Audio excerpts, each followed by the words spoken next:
membership card mun yi approving din mun gabatar da shi na Mabala local government kowane wata uku yana zama a ɗaya daga cikin ƙananan hukumomi amma da mu bata shiga ba sabili da ba yi inauguration ba kada in sa ku baƙin shiki abubuwa da dama da ake gudanarwa a ƙananan hukumomi da aka yi inauguration da mu ba ta shi tun daga yau da dan Allah mu bi tashi kayan da idan za a sake bugawa za a ga shaban nan mu non tun da yi inauguration wata uku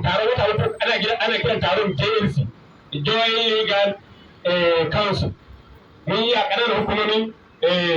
mun tabbatar a Yola South mun fara a abin da ganye mun yi a Madarwa da idan mun yi Jada yanzu da idan Allah za mu je a Tongo haka za a bi serially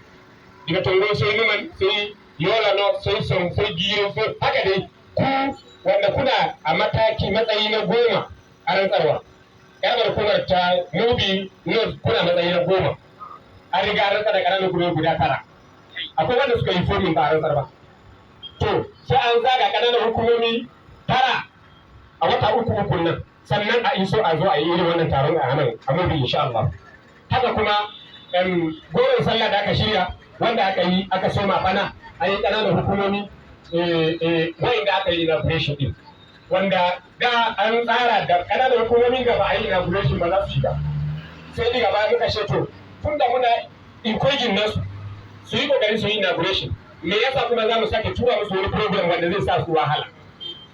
don haka koda suna da wani shiri su mai da shirin da wajen inauguration kawai kowace karamar hukuma ba mu bi kaɗai ba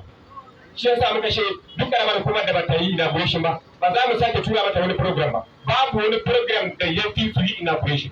because of ma takarraba ilayya abdi bi shay'in ahabba ilayya mimma taraktuhu alayhi sai an samu wannan ne sannan a samu wala yazalu abdi yataqarrabu ilayya bin nawafil hatta uhibbu haka kowane program in dai ba yi inauguration ba to ba yi farilla ba Waka sa dakatar sai an yi farilla tukuna alhamdulillah ina ta yakumuna da kuka yi inauguration yau duk wani na tsare-tsare a saurara za a ji sanarwa a wajen shaman na lokacin da duk lokacin da haraka ta tashi Allah ya taimaka sa'annan su bi su da shugabanni da kwamitoci a dukkan ward da ke karkashin su ba district ba ward ba wanda yake da kansula ko haka district kuma yana da hakimi ko to a mu'assasa national level state level local government level sai ward level ba district level ba da fata an fahimce ni haka local government exco su ne suke da haƙƙin ƙoƙarin su bi wani nasu su naɗa exco mutum 25 da kwamitoci kamar yadda yake a tsare sannan d su zaɓo mata masu aiki a naɗa su a rantsar da su su ma su yi ta aiki a ɓangaren mata ganin yanzu haka muna da expo da kwamitoci na women wing din a matakin jiha da wasu ƙananan hukumomi da ward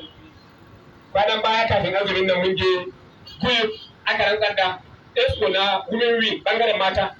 mutum 25 aka rantsar da ɓangaren mata na Banjiran ward aka rantsar da ɓangaren mata na mada ƙarƙashin waɗannan ward sannan aka rantsar da kwamitoci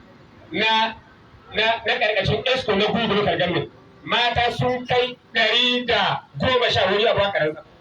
a rana ɗaya a fili ɗaya a lokaci ɗaya wannan barisa da kuka gani shi ya rantsar da su haka da aka gaba rantsar da su na zauna na tsaya na yi wannan bayani kamar haka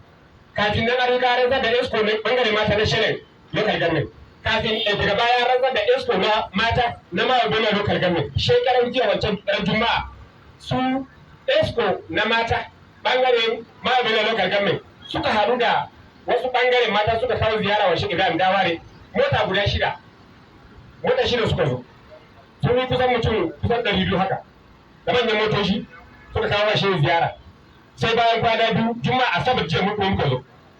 don haka kamar yadda maza suke da esco mutum 25 da kwamitoci to haka bangaren mata ma a kowane mataki local government da ward duka kamar yadda yake da su a state